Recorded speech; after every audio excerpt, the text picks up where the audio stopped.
Telugu Desam party సిద్ధాంతం gender equity ద్వారా ఆడవారికి సమాన హక్కులు కల్పించడం ద్వారా వారిని ఆర్థికంగా, రాజకీయంగా, సామాజికంగా పైకి తేవాల్సిన బాధ్యత మనందరిపైన ఉంది. ఇప్పటికి కూడా మనం వివక్ష చూపిస్తూనే ఉన్నాం. ఎవరైనా మహిళలను చూస్తే మనకందరికి కూడా ఒక చిన్న చూపు, మీకేం తెలీదు, మీరుండండి అనే విధంగా మాట్లాడుతున్నాం. రెండో విషయం మీరు చూస్తే అధ్యక్ష, చిన్నప్పుడు తల్లిదండ్రుల పైన ఆధారపడతారు, పెద్ద అయిన తర్వాత భర్తల పైన ఆధారపడతారు, మళ్ళీ ముసలి వాళ్ళైతే పిల్లల పైన ఆధారపడతారు. కానీ ఎప్పుడు కూడా వివక్ష చూపిస్తూనే ఉంటారు. అందుకే ఈ రోజు గర్వంగా చెప్పగలుగుతున్న మహిళా సాధికారత ప్రారంభమైంది తెలుగుదేశం పార్టీతోనే ప్రారంభమైందని కూడా గర్వంగా చెప్పగలుగుతున్నారు. 86లో అధ్యక్ష మహిళలకు ఆస్తిలో సమాన హక్కు ఇచ్చాడు ఎన్టీ రామారావు గారు. అంతవరకు వారసత్వంగా మనం ఒక్కసారి చూస్తే ఆస్తిలో సమాన హక్కు లేదు.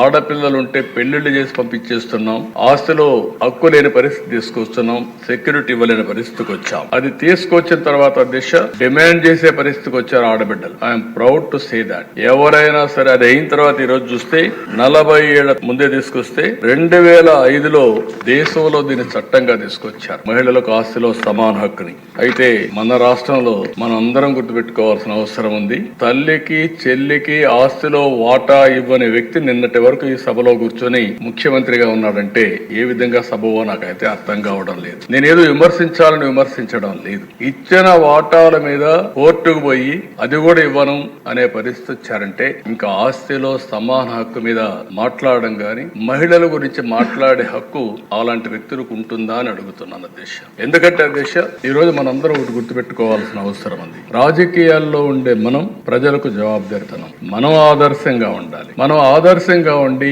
ప్రజలకు కూడా ఆదర్శమైన విధానాలకు స్ఫూర్తినిచ్చే బాధ్యత మన పైన ఉంది. అలాంటి వ్యక్తులు తల్లికి కూడా నేను వాటాలు ఇవ్వలేదు, లేకుంటే నేను మార్చుకుంటున్నాను, ఇది నా వాటా అని చెప్పే పరిస్థితికి వచ్చారంటే చాలా బాధేస్తుంది. కనీసం సభ్యత ఆ విషయం కూడా మర్చిపోయి ఇలాంటి చేసే పరిస్థితికి వచ్చారు.